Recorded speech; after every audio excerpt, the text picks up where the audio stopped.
Shalom, selamat pagi semua Bapak Ibu yang kasih dalam Tuhan. Saat ini kita akan mendengarkan Sabda Sadik. Mari kita berdoa sebelumnya. Bapa di surga, kami mau belajar dari Sabda Sadik pada pagi ini. Kiranya Tuhan Yesus menolong kami, beri kami hikmat, dan supaya kami dapat mengerti apa menjadi maksud Tuhan lewat Sabda Sadik buat kami pada pagi hari. Terpujilah Engkau ya Bapa, dalam nama Yesus berdoa. Amin. Bapak Ibu yang kasih dalam nama Tuhan, Sabda Sadik pada hari ini kita akan belajar terambil dari 2 Raja-Raja 5 ayat yang ke-1 sampai yang ke-3 dan dilanjut lagi ayat yang ke-14 sampai yang ke-15. Demikian firman Tuhan.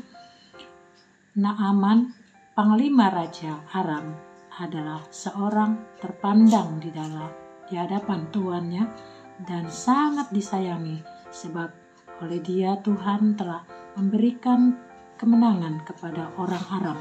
Tetapi orang itu seorang pahlawan tentara sakit kusta. Orang Aram pernah keluar bergerombolan dan membawa tertawan seorang anak perempuan dari negeri Israel. Ia menjadi pelayan pada istri Naaman. Berkatalah gadis itu kepada nyonyanya, sekiranya tuanku menghadap nabi yang di Samaria itu, maka tentulah nabi itu akan menyembuhkan dia dari penyakitnya. Ayatnya ke-14, maka turunlah ia membenamkan dirinya 7 kali dalam sungai Yordan sesuai dengan perkataan abdi Allah itu. Lalu pulihlah tubuhnya kembali seperti tubuh seorang anak dan ia menjadi tahir. Ayat yang ke-15, kemudian kembalilah ia dengan seluruh pasukannya kepada abdi Allah itu. Setelah sampai, tampillah ia ke depan Elisa dan berkata, sekarang aku tahu bahwa di seluruh bumi tidak ada Allah kecuali di Israel. Karena itu terimalah kiranya suatu pemberian dari hambamu ini. Puji nama Tuhan. Temanya pada pagi ini adalah budak Naaman menjadi alat Tuhan. Bapak Ibu yang kasih dalam Tuhan, tadi sudah kita baca dari firman Tuhan dalam kisah Naaman. Ada seorang gadis kecil, seorang budak dari Israel yang hidup sebagai tawanan di rumah Naaman. Secara manusia ia berada di dalam satu rumah seorang perwira. Dia juga pasti tidak nyaman ya, karena dia adalah seorang anak kecil, gadis kecil, di mana dia adalah seorang tawanan ya. Nah, tapi dia berada di posisi yang tidak nyaman. Karena dia adalah seorang tawanan. Dia tidak punya kuasa apapun dalam hidupnya. Nah, kalau kita boleh lihat, tetapi justru dalam keadaan yang tidak punya kuasa untuk berkata apa-apa kalau untuk kepada tuannya, tapi justru dalam keadaan yang tanpa ada apa-apanya, untuk itu dia dipakai oleh Tuhan untuk membawa satu kesembuhan bagi Naaman pada saat itu. Kita mau belajar satu hal. Yang pertama, Tuhan dapat memakai siapapun, termasuk yang dianggap kecil. Gadis kecil tadi tidak punya jabatan, dia juga tidak punya kekayaan atau juga status yang luar biasa tidak ada dalam kehidupannya. Namun melalui kalimat sederhana ia menjadi awal mukjizat besar. Kenapa? Karena dari sinilah kita bisa belajar bahwa tidak ada kondisi yang biasa, kondisi yang bisa membatasi Tuhan untuk memakai hidup seseorang. Seorang anak kecil dipakai oleh Tuhan untuk menjadi berkat. Nah, yang kedua kita mau belajar juga di mana hidup dalam keadaan sulit tidak menghalangi hati yang untuk melakukan belas kasihan. Karena apa? Dimana walaupun ia hidup sebagai gadis kecil tadi, sebagai budak, sebagai pembantu, tapi gadis kecil itu tetap peduli pada tuannya. Ia tidak menyimpan kebencian, tapi ia menunjukkan belas kasihan. Dan dia menunjukkan belas kasihan itu, kasihnya dinyatakan dalam kehidupan tuannya. Sikap hati seorang gadis yang kecil tadi membuat kesaksian hidup yang nyata. Dia menyatakan kasihnya kepada tuannya, didengar oleh tuannya perkataannya yang begitu kalimat sederhana yang dia katakan kepada tuannya, tetapi didengar oleh tuannya. Yang ketiga, kita perlu belajar juga di sini bahwa ketaatan sederhana dapat membuka pintu bagi pekerjaan Tuhan. Wow, kalau kita bisa lihat tadi bahwa gadis kecil itu hanya berkata, sekiranya Tuanku menghadap nabi yang di Samaria itu, kalimat yang begitu sederhana tapi didengar oleh tuannya. Ini adalah tindakan yang sederhana yang dilakukan oleh anak kecil tadi. Tetapi ketaatan si kecil ini membawa Naaman kepada suatu kesembuhan yang ilahi boleh dirasakannya. Perjalanan iman daripada hidup Naaman. Dia pergi dan membersihkan diri, akhirnya mengalami kesembuhan.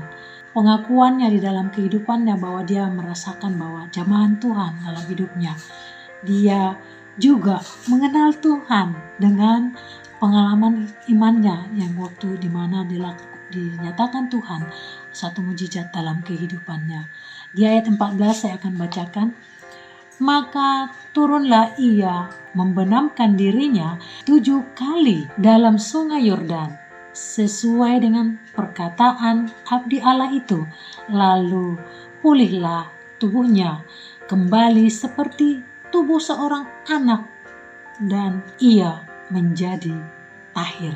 Di ayat yang ke-15, kemudian kembalilah ia dengan seluruh pasukannya kepada abdi Allah itu setelah sampai ke depan Elisa dan berkata, sekarang aku tahu bahwa di seluruh bumi tidak ada Allah kecuali di Israel. Karena itu terimalah pemberian dari hambamu ini. Naaman mengalami kesembuhan dan semua para pasukannya juga bersama-sama datang ke depan Elisa.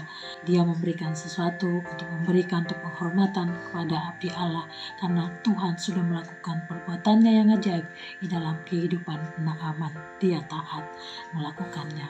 Apa yang menjadi aplikasi kita buat kita pada hari ini? Yang pertama adalah terkadang kita berada dalam situasi yang tampaknya tidak nyaman, seperti yang kita harapkan tidak sesuai, tetapi Tuhan melakukan bagiannya dalam situasi apapun yang terbaik. Yang kedua, justru di dalam tempat yang tidak nyaman, yang tidak enak, Tuhan bisa memakai kita menjadi terang. Seperti anak gadis yang kecil tadi, Tuhan memakai anak yang sederhana ini untuk kemuliaan nama Tuhan.